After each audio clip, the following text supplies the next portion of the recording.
Hey, and welcome to a new episode of Life on the Research Trail. This is the Friday edition. I'm Ron Coddington, editor and publisher of Military Images magazine. And today I want to talk about Anna Etheridge, who is pictured here. She's one of the individuals featured in my new book, Gettysburg Faces. And I spent the morning working on a presentation, my first book talk that I will give next week. And I've got a number of events set up over the next few months. So I'm super excited about talking about the work that I've done in this book. And Anna Etheridge is certainly one of the more interesting individuals you'll find in the book. So she's pictured here, and I should say, I first found out about this photograph some years ago when it was in a private collection, the collection of Chris Ford. And now that image has moved to the Library of Congress, so all of you can have access to it. So just go to loc.gov and type in Anna Etheridge's name and you'll find it.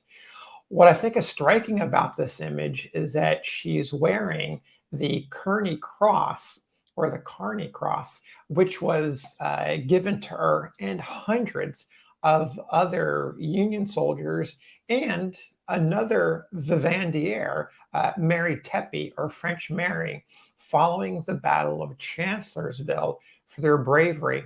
That was in May of 1863. Many of you know the story of French Mary Tepe. She was with the 114th Pennsylvania Infantry.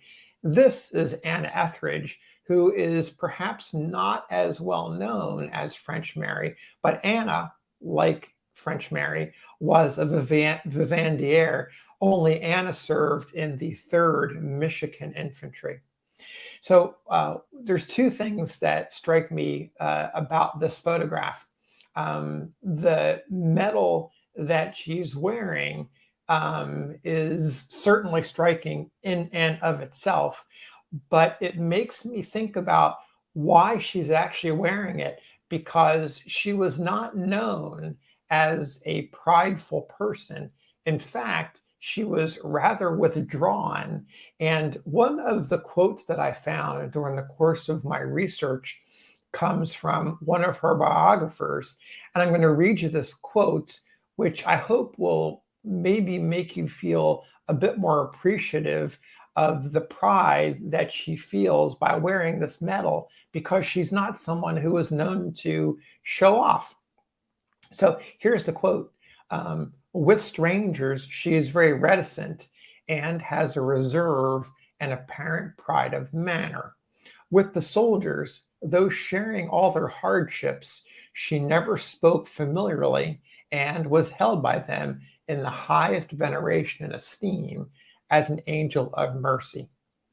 While the contest was going on, she took the deepest interest in the issue, eagerly reading all the newspapers that she could find in camp and keeping well informed as to the progress of the war. This quote leaves me with an impression that she was maybe the kind of person who kept to themselves in camp. I can imagine her largely confined to her tent, consuming as much media as she could find from local newspapers, national newspapers, wherever she could find information to get a better understanding of what the war was all about and the progress of the war. So when she was on the battlefield, she apparently transformed into another type of person, more of the leader that I think she really was. And I've got two quotes that I found that talk about this.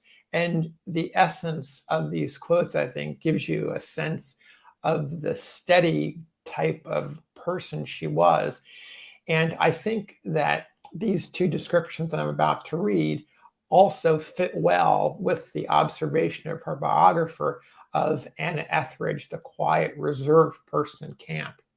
So still, it's a little bit transformative. So here are those quotes. The first one is from a soldier, a Pennsylvanian, who saw her in uniform, as he describes it, which I think he's talking about the way that you see her dressed here. So she's at Gettysburg and on horseback, directing the care of the wounded near the Trossel House, which is sort of midway between the battlefield.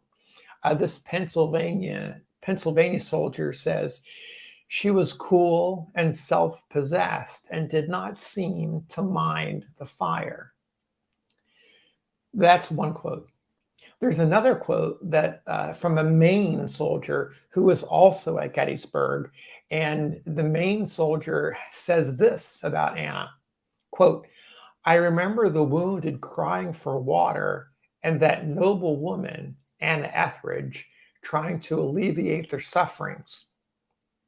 He then says, I have seen her under fire riding along as unconcerned as the headquarters staff.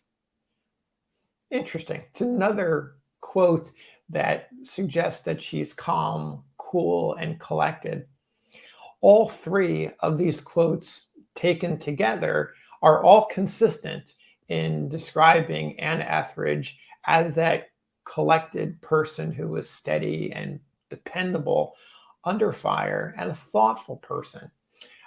So I wanted to share these with you because I hope it gives you a better sense of who she was as a person.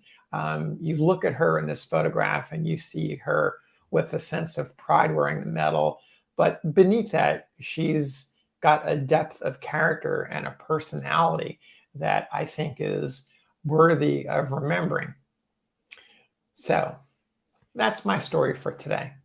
Until the next video, have a great weekend. Happy trails. Bye.